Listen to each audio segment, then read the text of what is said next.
Here we have 2.2 talking about supply. So a couple goals for today.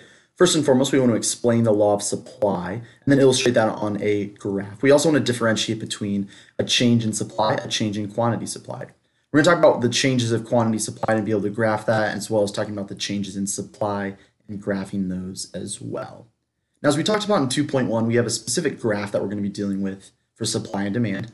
And remember, as we saw, we see that on our y-axis, we're going to label that as price. Price just meaning the market cost in dollars of a single unit of whatever the product we're dealing with is. And then along our x-axis, we have quantity. Quantity is just the amount of that given product. So let's go ahead and take a look at one of these graphs and talk about it in relation to supply. Just like we did with demand, we're going to have a schedule. Remember, our schedule is just that list of prices and quantities at every single price. We're going to see how much of it is going to be supplied, how much is going to be made available by producers. Since we're dealing with supply, typically within the product market, the supplier is the businesses. So we want to see at every single price how much of those businesses are willing to produce. So if we take a look, let's start at $3 for a price of gas. Let's assume that at a price of $3, since that's a relatively high price, there's a relatively high amount of gas that's willing and able to be provided by producers. But one thing that we see is that as that price goes down, the quantity that's going to be made available or supplied is going to decrease as well. This is because producers, as they produce, as the price of it goes down, they want to produce less and less because they're not going to be able to make as much money off of it as they were before. The higher the price, the more they're able to provide because they're able to make more money. And this ties back into this idea that we had talked about, kind of with what we had seen with demand. Remember, if we take all these dots, plot them out, we connect them, and we have a line. If you remember, demand curve was downward sloping, but because there's a direct relationship between our price and our quantity, we see that it's upward sloping. And this is that law of supply. The idea that as our prices go down, the quantity supplied is going to go down, and prices go up, the quantity supplied is going to go up. We see that the higher the price, the higher the quantity, the lower the price, the lower the quantity. And this line right here is known as our supply curve. It's that line that shows us at every single price that we have on our axis, how much of that product is willing and able to be produced by suppliers. But remember, as we had seen with demand, there's a difference here between supply and quantity supplied. If we look at our supply curve right here, and let's take a specific point right there, like that dot at $2, we would say that that's our quantity supplied. Quantity supplied is a specific point. It represents a specific amount produced at a specific price, right? It's a single point at that price, how much is being made. But if we take all these different points, all these different prices and ask how much is being made at every single one of those prices, and then we connect all those together, what we get is our supply. The supply is the line that connects all of those together. It's that line that shows the relationship between all prices and all of those quantities along the way. Again, there's a very important difference for us to understand between these two because as we'll see, changes in quantity supplied and changes in supply are very different. Starting with a change in quantity supplied. A change in quantity supplied, remember, since it's a specific point, is just going to be movement of a specific point. So if we look at our schedule again, and let's say we start off at this price of $2. And again, we had said at $2 that 30 million gallons of gas are going to be supplied or made available by producers. Let's say that price rose from $2 up to $2.50. Well, what's going to happen? Since that single price represents a single point along our supply curve, and then that price changes, we're just moving from one specific price to another. So as that price goes up, it moves us to a different point along our curve.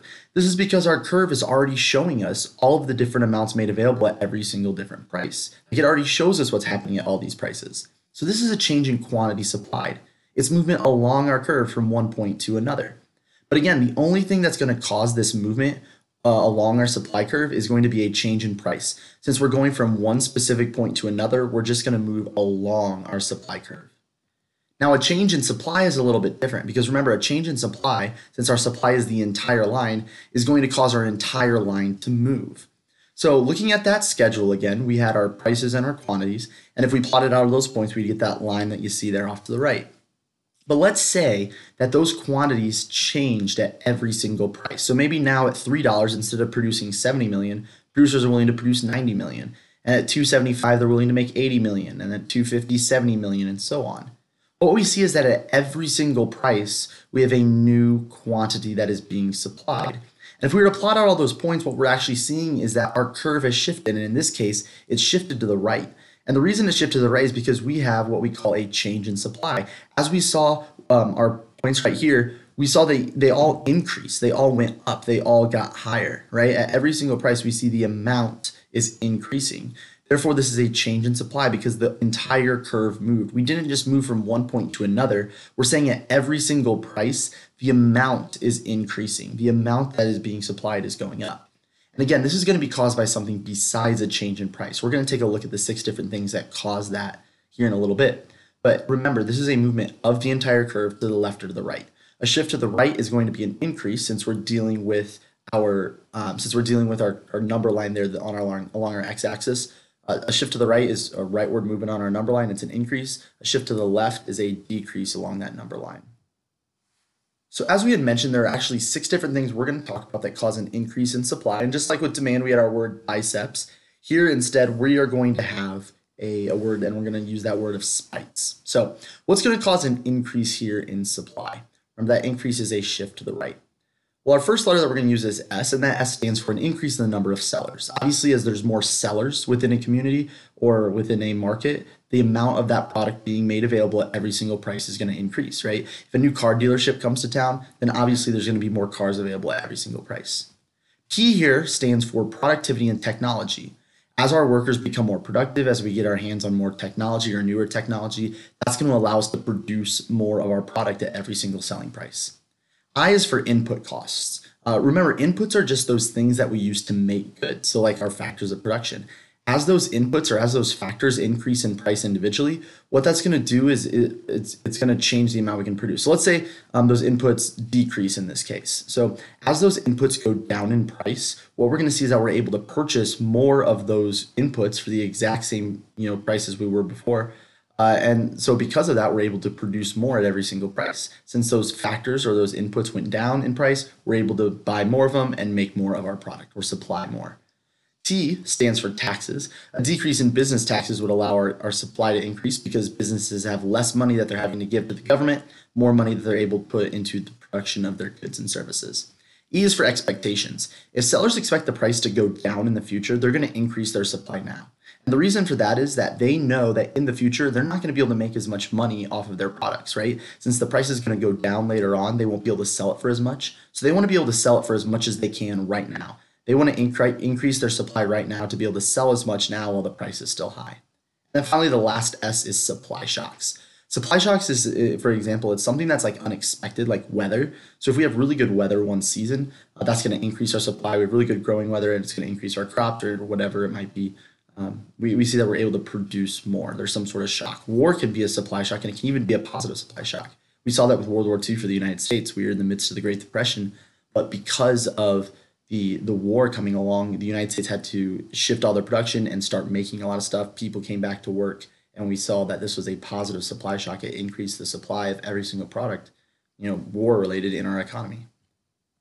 So then finally, we have a decrease in supply. What are those determinants that cause a decrease? Well, it's still going to be spites. We're just going to see that it's going to be the opposite direction. We're going to have a leftward shift here of our supply curve. It's going to be a shift back to the left. S is for the number of sellers, a decrease in the number of sellers. What we see here is that as the number of sellers goes down, we're not going to have as much available at every single price. If a car dealership closes down in town, then there's going to be fewer cars made available at every single price point. P is productivity and technology. If our productivity goes down, if our workers are working as efficiently or is working as hard, or maybe we lose out on technology or something, we're not going to be able to produce as much as we could before. I is inputs. Remember, as the price of inputs goes up, we have more money that's having to go to our inputs, or maybe if we have a set input budget, we're not able to buy as many inputs as we were before. And because we weren't able to buy as many inputs as we were before, what that means is that we can't make as much. Our supply is going to decrease. T is for taxes. If more taxes are being paid to the government, that's less money that the business can put into their production. That's less that they're going to be able to make. E is expectations. If the sellers expect the price in the future to increase, they're going to cut back on their production right now because they know they can sell it later on for more money. And then finally, the last one is supply shocks. This would be like a natural disaster. When we see hurricanes or bad weather or whatever, it damages crops, it damages infrastructure. War can sometimes, again, be a supply shock, a negative one if it wipes out factories or whatever it might be. We see that can cause a decrease in supply. So remember, our word that we're going to remember for changes in supply is spites. Spite stands for sellers, productivity, input cost, taxes, expectations, and supply shocks. So as we had seen before, we saw with our demand, we had seen the word biceps, buyers, incomes, complements, expectations, preferences, and substitutes. Here with changes in supply, we're going to have sellers, productivity, input costs, taxes, expectations, and supply shocks.